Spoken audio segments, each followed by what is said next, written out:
बात करेंगे ख्वाजा आसिफ वफाकी वज़ीर दफ़ा की ट्वीट के हवाले से, जिसमें वो ये साबित करने की कोशिश कर रहे हैं कि बज़ाहिर इमरान खान या PTI ने माफ़िया मांग ली हैं इस्टेब्लिशमेंट से, और शायद बुशरा बीबी की जो रिहाई है उसी अमल का एक नतीजा था। मगर वफाकी वज़ीर दफ़ा को ये ख़दशा या ये परेशानी क्यों लाहक हो रही है? क्या उनको कोई इंफॉर्मेशन दी गई है या फिर ये महज एक ख़दशा ही है? इसके ऊपर भी बात करेंगे, मगर इस अहम मामले पे बात करने से पहले कुछ छोटी सी एक हसनात में आपसे चीज़ जानना चाहूँगा। कमरुल इस्लाम साहब ने भी जिक्र किया कि शायद जजों की तादाद में इजाफा किया जाएगा, तो हुकूमत को अब फुल कोर्ट की जो मीटिंग हुई थी उन्होंने दुरुस्त कहा कि उन्होंने अपने लिए एक प्लान तैयार किया है 1 महीने का या 3 महीने का।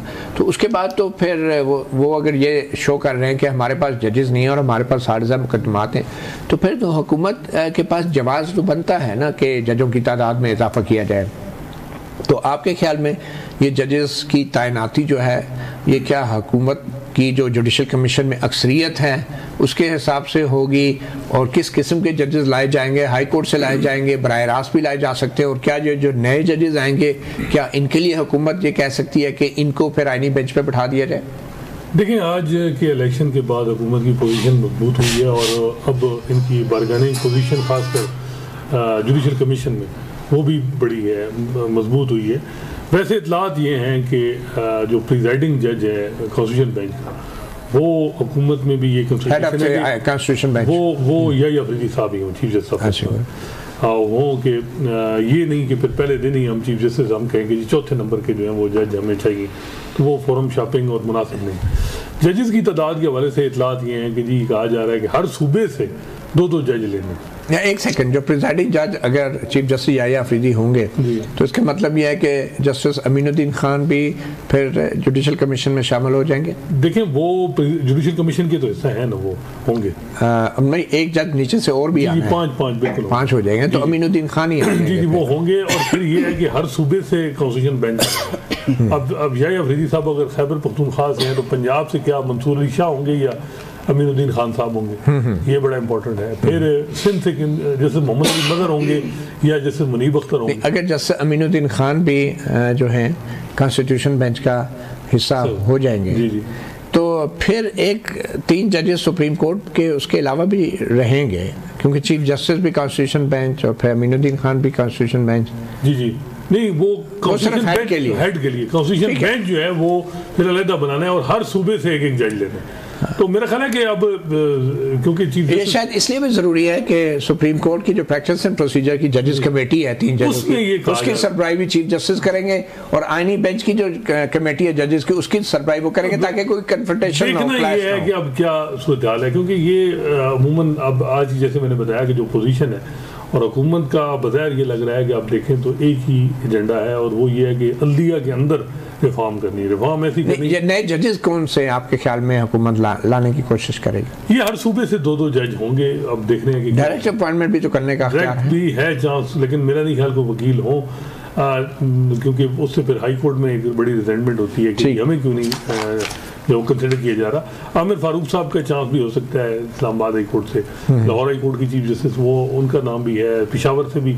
तो ये 4 यानी 8 जजेस अगर सुप्रीम कोर्ट में लाएंगे, 25 जज अगर टोटल होने हैं 23 के बजाय। तो इस्लामाबाद हाई कोर्ट में आपको लगता है कि जस्टिस मोहसिन अख्तर कियानी जो है वो चीफ जस्टिस? मेरा नहीं ख्याल उनको जुडिशल कमीशन ही करना है जो करना। हाँ, वहाँ मेजॉरिटी का फैसला होगा। पता नहीं अब इतना। तैमूर जगड़ा साहब, आपको क्या लग रहा है, जुडिशल कमीशन फंक्शनल हो जाएगा? और क्या आप लोग भी नाम दे रहे हैं जुडिशल कमीशन के लिए? सुना तो था कि PTI भी तैयार हो गई है जुडिशल कमीशन में बैठने के लिए, और इसके साथ ही आप उसी जुडिशल कमीशन और उसी 26वीं आईनी तरमीम को सुप्रीम कोर्ट में चैलेंज भी कर रहे हैं। देखिए, कई आपको ये कड़वे फैसले लेने पड़ते हैं ताकि आपका जो अपोनेंट हो, जो कि चाहता हो कि उस ये 26वीं आईनी तरमीम को चैलेंज करने का फैसला कड़वा है या जुडिशल कमीशन? नहीं, जुडिशल कमीशन में बैठने का, क्योंकि ऑब्वियसली जैसे आपने कहा, जैसे तो हम बड़ा क्लियर, हम क्या पूरी दुनिया को इस जो 8 फरवरी को मजाक हुआ था तो उसका भी पता है, लेकिन एक डी फैक्टो हुकूमत पाकिस्तान में बैठी है और हमने बेहतर समझा कि हम पार्लियामेंट में बैठे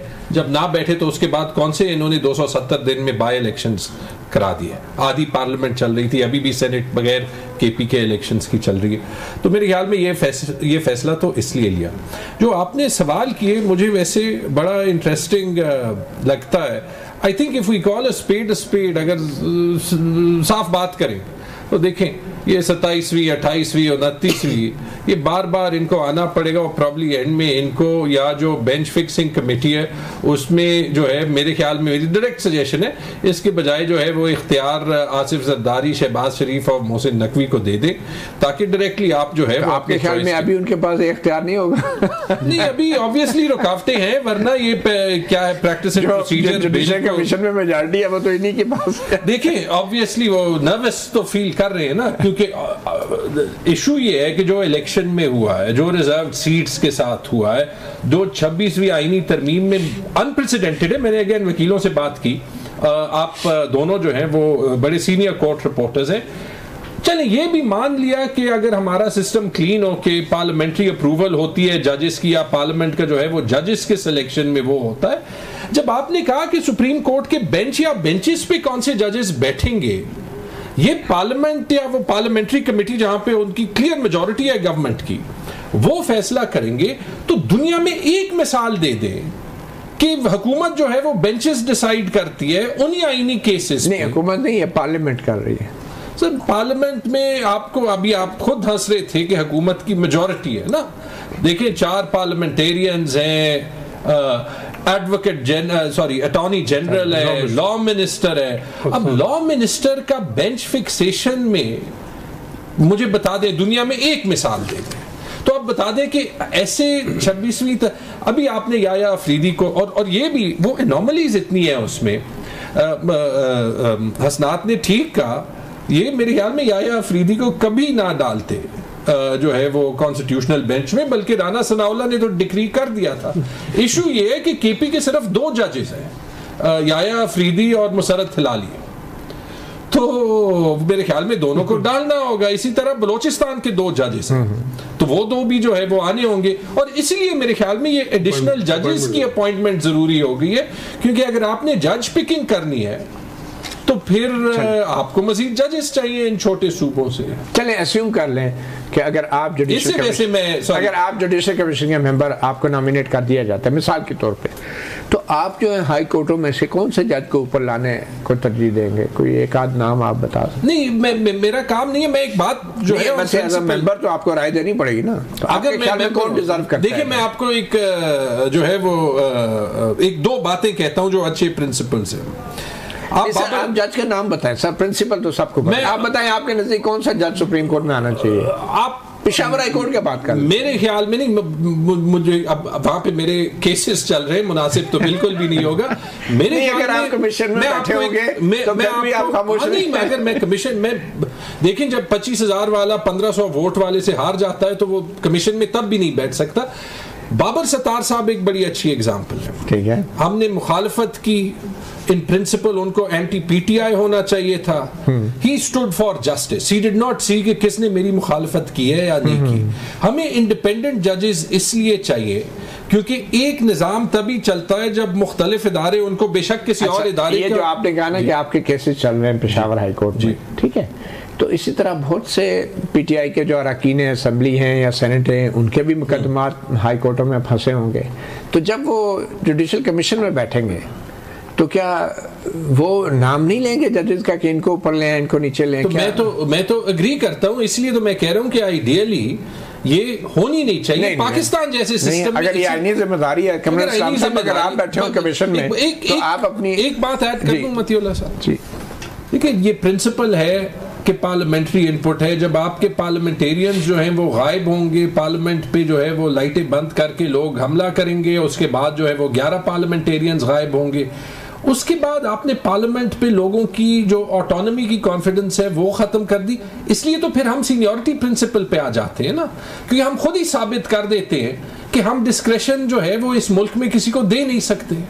ठीक है, वो डिस्कशन किसी और की होती है, वो डिस्कशन किसी और की। कमर इस्लाम साहब, अगर आप जुडिशल कमीशन के मेंबर नॉमिनेट कर दिए जाते हैं नून लीग की तरफ से या पार्लियामेंट की तरफ से लट से आपकी पार्टी नॉमिनेट करेगी ट्रेजरी बेंच पे अगर आप हुए, तो आपके नज़दीक आप लाहौर हाई कोर्ट से कौन सा जज ऊपर आना चाहिए? वैसे मैं ज़्यादा जजेस को नहीं जानता, मैं चूँकि लॉ की फील्ड से नहीं हूँ, हो सकता है जिसका मैं नाम लूँ वो रिटायर हो गया हो, मसलन मुझे इल्म ना हो। अच्छा। लेकिन मैं जो बात कर रहा हूँ, आपने कॉन्फ्लिक्ट हाई कोर्ट में पेंडिंग है? नहीं, मेरा कोई नहीं है, लेकिन कोई इलेक्शन कमीशन कोई चीज़ फिलहाल नहीं है, लेकिन आपके साथियों के तो होंगे। लेकिन मैं यही गुजारिश कर रहा हूँ कि जब इस किस्म का फोरम बनता है, बोर्ड में कोई बोर्ड हो, कोई फोरम, तो उसके अंदर जब उसकी जो बुनियादी शराइत है उसमें कॉन्फ्लिक्ट की डाल देनी चाहिए। नहीं है, होती है आमतौर अच्छा। पर कि वो डिक्लेयर करना पड़ता है उस मीटिंग में, और वो साइन करने पड़ते हैं कि जी यहाँ पर मेरा कोई ऐसा कॉन्फ्लिक्ट ऑफ इंटरेस्ट नहीं है। कह रहे हैं कि जुडिशल कमीशन का ये रूल होना चाहिए कि जो भी मेंबर उसका मेंबर बनेगा, जो रुकन नहीं, ये मॉरली तो वो लिख के देगा कि उसके कोई केस पेंडिंग नहीं है किसी हाई कोर्ट में। नहीं, केसेस ये तो मुमकिन ही नहीं आजकल के सियासतदानों के हवाले से। केसेस की बात नहीं मैं कर रहा,